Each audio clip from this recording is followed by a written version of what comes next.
উত্তরের জেলা ঠাকুরগাঁওয়ে বাড়ছে শীতের তীব্রতা। দর্শক, এ নিয়ে বিস্তারিত জানাতে যুক্ত হচ্ছেন সহকর্মী শাকিল আহমেদ। শাকিল যুক্ত হয়েছে নিশ্চয়ই আমার সাথে।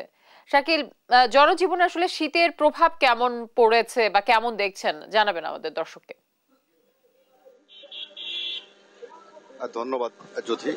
একটু জানাতে চাই যে উত্তরের জেলা ঠাকুরগাঁও, এই জেলায় প্রতি বছরের মতো এবছরও কুয়াশা অর্থাৎ শীত আগে ভাগেই পড়েছে।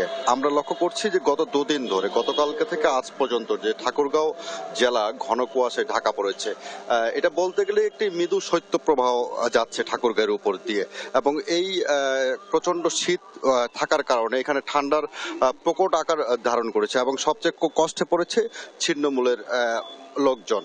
এবং আমরা লক্ষ্য করেছি যারা দিনমজুর আছে তাদের আয় রোজগারও অনেকাংশে কমে গেছে। এবং আজকে এখানে তাপমাত্রা রেকর্ড করা হয়েছে 14 ডিগ্রি সেলসিয়াস।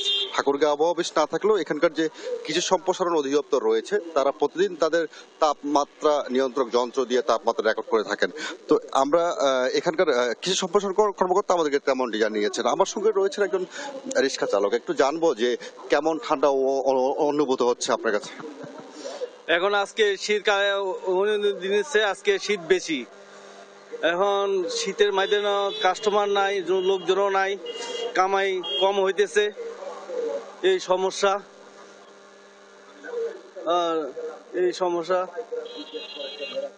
যদি আপনি যেমনটি জানছিলেন যে তিনিও জানাচ্ছিলেন যে তাদের কমে গেছে। আমরা জেলা প্রশাসনের আমাদেরকে যেমনটি জানিয়েছেন যে শীত মোকাবেলায় তারা সর্বোচ্চ প্রস্তুতি গ্রহণ করেছেন। এই ছিল ঠাকুরগাঁও থেকে শীতের সর্বশেষ অবস্থা। আমাদের সহকর্মী শাকিল আহমেদ যুক্ত ছিলেন ঠাকুরগাঁও থেকে।